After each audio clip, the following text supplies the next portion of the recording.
नमस्कार, आप देख रहे हैं दिल्ली लाइव। मैं हूं आपके साथ कीर्ति बिंदल और बुलेटिन का आगाज बड़ी खबर के साथ करेंगे। कल होगी नीति आयोग की महत्वपूर्ण बैठक। प्रधानमंत्री नरेंद्र मोदी करेंगे बैठक की अध्यक्षता।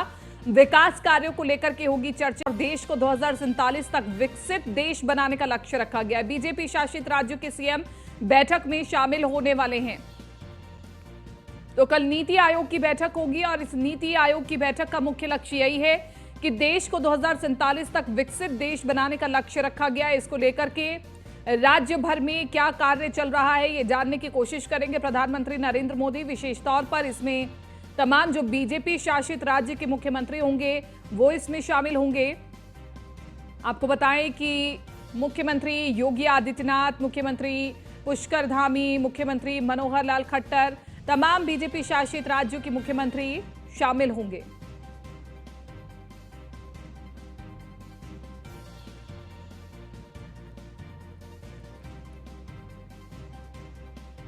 दिल्ली दौरे पर हैं यूपी के सीएम योगी आदित्यनाथ। दिल्ली स्थित यूपी सदन पहुंचे सीएम योगी। कल नीति आयोग की बैठक में सीएम योगी होंगे शामिल। नए संसद भवन के उद्घाटन समारोह में भी होंगे शामिल। तो देखिए, मुख्यमंत्री योगी आदित्यनाथ भी दिल्ली पहुंचेंगे और इसी के साथ साथ कल नीति आयोग की बैठक में मुख्यमंत्री शामिल होंगे।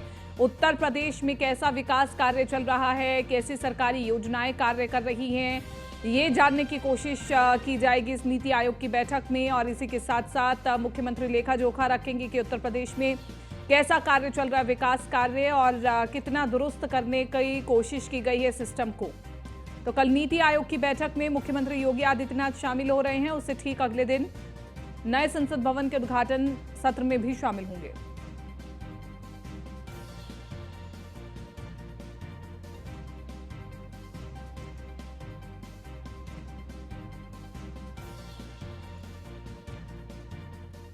कल दिल्ली में होने वाली नीति आयोग की बैठक का सीएम केजरीवाल ने बॉयकॉट कर दिया है। सीएम केजरीवाल ने पीएम मोदी को पत्र लिखा जिसमें उन्होंने लिखा कि अगर देश के पीएम ही सुप्रीम कोर्ट के आदेशों को मानने से मना करते हैं तो लोग फिर न्याय के लिए कहां जाएंगे। साथ ही लिखा कि लोग आपके अध्यादेश से बहुत नाराज हैं। ये चिट्ठी जो लिखी है वो आपको दिखा देते हैं। लोग आपके अध्यादेश से बहुत नाराज हैं, ये मुख्यमंत्री ने इस पत्र में कहा है। मेरे लिए नीति आयोग की बैठक में शामिल होना संभव नहीं है। तो सीएम केजरीवाल ने नीति आयोग की बैठक का बॉयकॉट किया है। वैसे तो पूरा विपक्ष ही बैठक का विरोध कर रहा है, लेकिन अरविंद केजरीवाल ने भी पत्र लिख करके विरोध किया है। नए संसद भवन पर प्रधानमंत्री मोदी ने ट्वीट किया है, नई संसद पर हर भारतीय को गर्व होगा। नई संसद के वीडियो को शेयर करें और वीडियो को अपनी आवाज में शेयर करें, ये प्रधानमंत्री नरेंद्र मोदी ने कहा है। तो नए संसद भवन पर प्रधानमंत्री नरेंद्र मोदी ने ट्वीट किया है, नई संसद पर हर भारतीय को गर्व होगा। इसी के साथ साथ कहा है कि माय पार्लियामेंट हैशटैग चला करके अपनी आवाज में वीडियो को शेयर करें और 2 से 4 वीडियोस मैं जरूर रीट्वीट करूंगा, ये प्रधानमंत्री नरेंद्र मोदी ने कहा है। तो ये नए संसद भवन की तस्वीरें सामने आ गई हैं और आप न्यूज़ वन इंडिया पर भी ये तस्वीरें देख रहे हैं। कैसी नई संसद भवन लगने वाली है आपको दिखा रहे हैं। तो देखिए, इस बार लोकसभा की सीटों को हरा रखा गया है, जो कि पिछली लोकसभा की सीटें भी ऐसी ही थी, और इस बार राज्यसभा की सीटों को लाल रखा गया है जो नई संसद भवन में होंगी, और पिछली ही बार की तरह जहां पर लाल होती है। और इसी के साथ साथ लोकसभा के स्पीकर जहां बैठेंगे उसके ठीक ऊपर अशोक चक्र होगा, और जहां पर सभापति बैठेंगे उसके ऊपर भी ठीक अशोक चक्र होगा। इसी के साथ साथ सेंगोल जिसका जिक्र किया जा रहा है, जहां पर स्पीकर बैठेंगे ठीक बगल में सेंगोल को भी स्थापित किया जाएगा, जो कि नई संसद भवन की शोभा को बढ़ाने वाला है। 28 मई का दिन भारत के लिए ऐतिहासिक होने जा रहा है। 28 मई को करीब 12 बजे प्रधानमंत्री नरेंद्र मोदी नए संसद भवन का उद्घाटन कर राष्ट्र को समर्पित करेंगे। उद्घाटन की शुरुआत पूजा से होगी। इसमें कई दिग्गज नेता शामिल होंगे। वहीं उद्घाटन समारोह की तैयारियों का जायजा लिया हमारे संवाददाता ने। देखिए, संसद भवन मिलने जा रहा है। 28 मई को ठीक 12 बजे प्रधानमंत्री नरेंद्र मोदी नए संसद भवन का उद्घाटन करेंगे। मेरे ठीक पीछे आप पुराने संसद भवन को देखेंगे, वहीं नया संसद भवन भी बनकर तैयार है।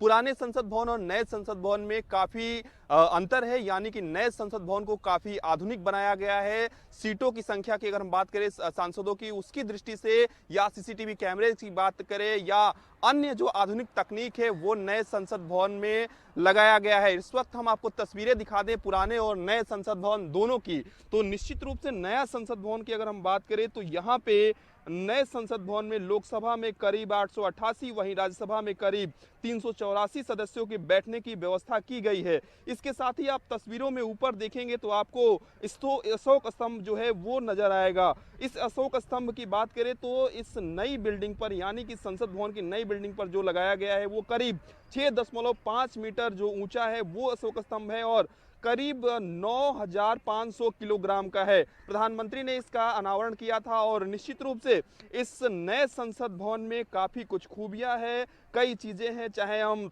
नए संसद भवन की बात करें तो इसमें सेंट्रल हॉल नहीं होगा, इसमें कमेटी हॉल होगा। इसके अलावा ना सिर्फ मंत्रियों के लिए कमरे होंगे, बल्कि इसमें बताया जा रहा है कि अब सांसदों के लिए भी इसमें कमरे कहीं ना कहीं रखे जाएंगे, यानी कि बनाए गए हैं। इसके साथ ही अलग अलग जो व्यवस्थाएं हैं वो नए संसद भवन में की गई है और प्रधानमंत्री नरेंद्र मोदी लगातार जब से संसद भवन ये बन रहा है तब से कहीं ना कहीं इसको मॉनिटर किया है और लगातार वो आते थे और ये इनके जो श्रमिक हैं जिन्होंने इसका निर्माण किया, इसको बनाया है, उनसे वो मुलाकात करते थे। अगर हम 28 मई की बात करें, प्रधानमंत्री नरेंद्र मोदी 28 मई को करीब 12 बजे इस नए संसद भवन का उद्घाटन करेंगे और ये दिन काफी ऐतिहासिक भारत के लिए होने जा रहा है। वीडियो जर्नलिस्ट राम त्रिपाठी के साथ पीयूष तिवारी, नई दिल्ली। नए संसद भवन का उद्घाटन भारत की राष्ट्रपति द्रौपदी मुर्मू से करवाने की मांग वाली याचिका आज सुप्रीम कोर्ट से खारिज हो गई है। कोर्ट ने इसके साथ ही याचिकाकर्ता को फटकार लगाते हुए कहा कि अगर ऐसी याचिका दोबारा लगाई गई तो कोर्ट जुर्माना भी लगा देगा। तो देखिए, सुप्रीम कोर्ट में याचिका लगाई गई थी वकील की ओर से और इसी के साथ साथ ये कहा गया था कि नए संसद भवन का जो उद्घाटन होना चाहिए वो राष्ट्रपति के हाथों होना चाहिए, लेकिन सुप्रीम कोर्ट ने इस याचिका को खारिज भी किया, फटकार भी लगाई और ये कहा कि ऐसी याचिकाओं को देखने का कार्य सुप्रीम कोर्ट का नहीं है। गनीमत मानिए कि आप पर जुर्माना नहीं लगाया गया है। फटकार लगाई है और इस याचिका को खारिज भी कर दिया गया है। तो सुप्रीम कोर्ट ने याचिकाकर्ता को फटकार भी लगाई है और इसी के साथ साथ इस याचिका पर सुनवाई का कोई आधार भी नहीं है, ये सुप्रीम कोर्ट ने कहा है। ऐसी याचिकाओं को देखना सुप्रीम कोर्ट का काम भी नहीं है।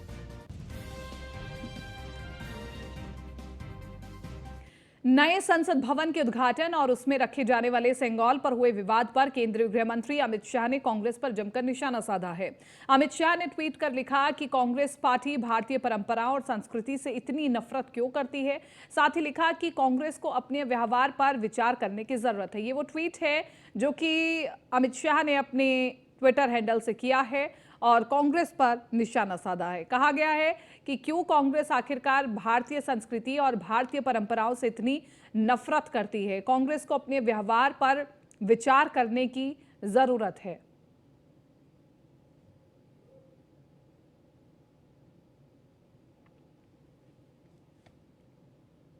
मोदी सरकार के 9 साल पूरे होने पर कांग्रेस ने मोदी सरकार से 9 सवाल पूछे हैं। कांग्रेस ने ये सवाल डॉक्यूमेंट जारी करके पूछे हैं जिसमें सरकार से पूछा गया है कि चीन को क्लीन चिट क्यों दी गई, विभाजनकारी राजनीति क्यों की जा रही है और इसी के साथ साथ 9 सवाल पूछे गए हैं कांग्रेस की ओर से बीजेपी से, क्योंकि बीजेपी के 9 साल पूरे हो रहे हैं, मोदी सरकार के 9 साल पूरे हो रहे हैं, माफ कीजिएगा। तो कांग्रेस ने मोदी सरकार से 9 सवाल पूछे हैं जिसमें कुछ चित्र भी दिखाए गए हैं और ये कहा गया है कि चुप्पी तोड़िए प्रधानमंत्री जी और इन 9 सवालों का जवाब दीजिए।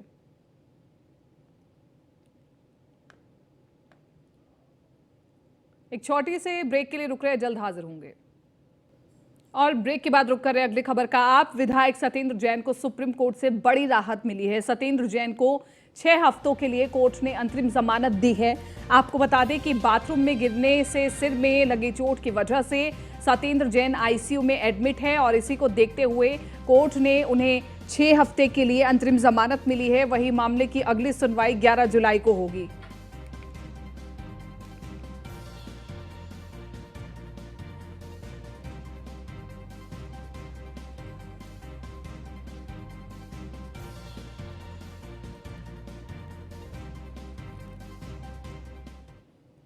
प्रधानमंत्री नरेंद्र मोदी नए संसद भवन के उद्घाटन समारोह पर 75 रुपए का नया सिक्का जारी करेंगे और 28 मई को होने वाले इस समारोह को स्मरणीय बनाने के लिए सिक्का जारी किया जाएगा। सिक्के पर नए संसद भवन का चित्र होगा और संसद की तस्वीर के ठीक नीचे साल 2023 भी लिखा होगा। इस पर हिंदी में संसद संकुल और अंग्रेजी में पार्लियामेंट कॉम्प्लेक्स लिखा होगा। सिक्के पर हिंदी में भारत और अंग्रेजी में इंडिया लिखा होगा। इस पर अशोक चिन्ह भी अंकित होगा। अधिसूचना के मुताबिक इस सिक्के का वजन 35 ग्राम होगा। इसमें 50% चांदी, 40% कॉपर और 5% निकल और जिंक धातु का मिश्रण होगा।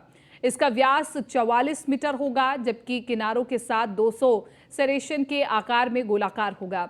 मंत्रालय के मुताबिक सिक्कों का वजन और उनका निर्माण में दूसरी अनुसूची में दिए गए निर्देशों के अनुसार होंगे।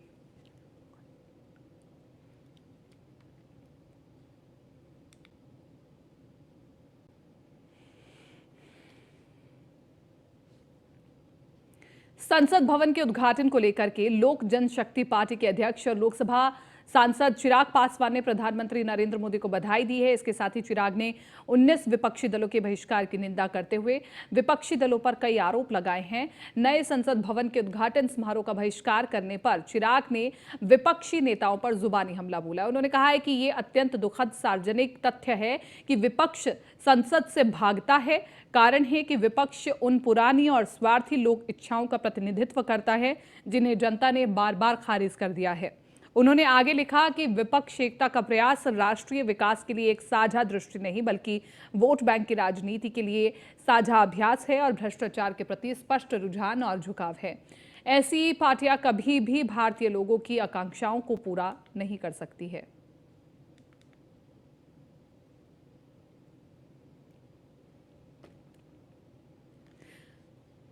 दिल्ली के सरकारी आवास पर अधिकारी की फाइलें गायब होने को लेकर के बीजेपी ने नया वीडियो जारी किया है, जिसमें सीएम केजरीवाल से इस्तीफे की मांग की गई है। दिल्ली बीजेपी के तमाम नेताओं ने प्रेस कॉन्फ्रेंस कर वीडियो जारी किया है और सीएम केजरीवाल से इस्तीफे की मांग की है।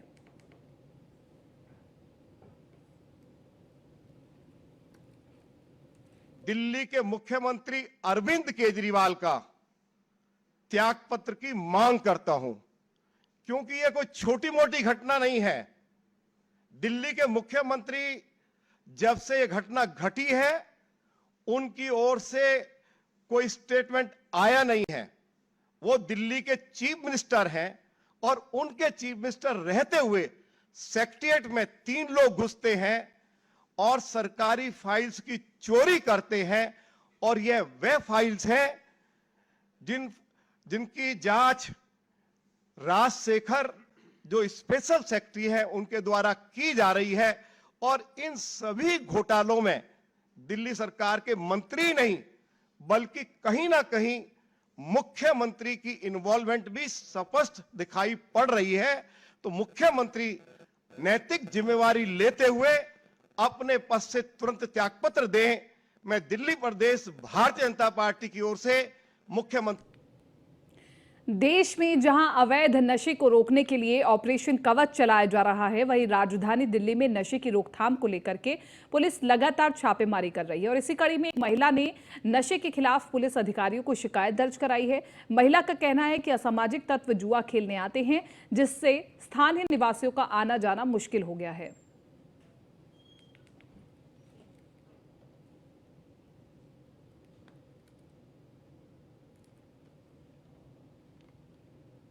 दिल्ली के आनंद पर्वत में इंडस्ट्री एरिया की सड़कों की हालत बेहद खराब है। वहां पर लोगों का चलना भी मुश्किल हो गया है। सड़क के नाम पर सिर्फ गड्ढे ही गड्ढे नजर आ रहे हैं। इन गड्ढों की वजह से आए दिन आने जाने वाले को परेशानी का सामना करना पड़ता है, जाम का सामना करना पड़ता है और यहाँ कई बार इन लोगों को इन गड्ढों की वजह से चोट भी लग चुकी है, एक्सीडेंट भी होते रहते हैं।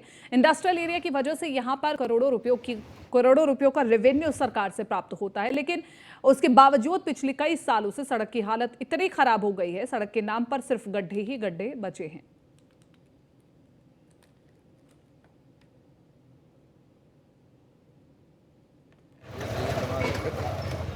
आ जाओ लेकिन तुम लोग। दिल्ली के स्पेशल स्टाफ को बड़ी कामयाबी हाथ लगी है। पुलिस ने लूटपाट के 2 कुख्यात अपराधियों को गिरफ्तार किया है। आरोपियों के कब्जे से एक मोटरसाइकिल, कई मोबाइल फोन बरामद हुए हैं। वहीं पुलिस आगे मामले में जांच कर रही है।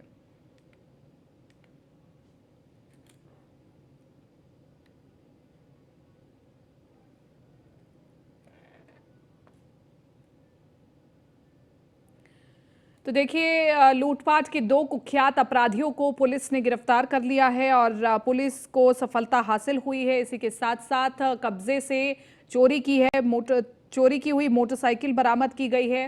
पुलिस को कामयाबी मिली है। लूटपाट के 2 कुख्यात अपराधियों को भी गिरफ्तार किया गया है। अक्सर ये जो खबरें हैं वो लगातार बढ़ती जा रही हैं, लेकिन ये पुलिस की बड़ी कामयाबी है कि एक बड़ा ऑपरेशन चलाया जा रहा है इन तमाम चोरों और डकैतों के खिलाफ, ताकि ज्यादा से ज्यादा इनको गिरफ्तार करके खुलासे किए जा सके।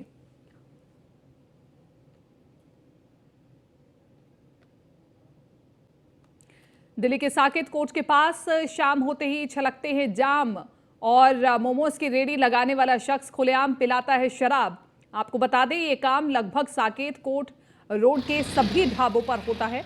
साकेत कोर्ट और साथ में कोर्ट के जजों के घर के 50 मीटर के पास ये काम किया जाता है। आपको बता दें कि दिल्ली पुलिस की तरफ से सख्त कार्रवाई की बात की जाती है, लेकिन कोर्ट परिसर के पास अभी तक इस अवैध गतिविधि की तरफ पुलिस का ध्यान नहीं गया। क्या प्रशासन ऐसे लोगों के सामने लाचार हो चुका है?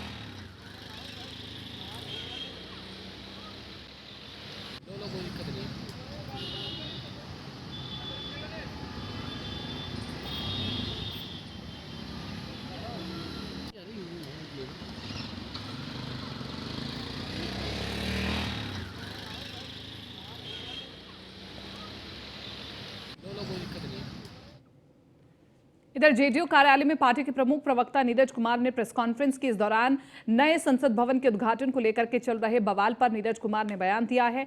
उन्होंने कहा कि आदिवासी होने के नाते राष्ट्रपति का अपमान किया गया है। साथ ही ये भी कहा कि बीजेपी की साजिश है जो राष्ट्रपति को उद्घाटन से दूर रखा गया है।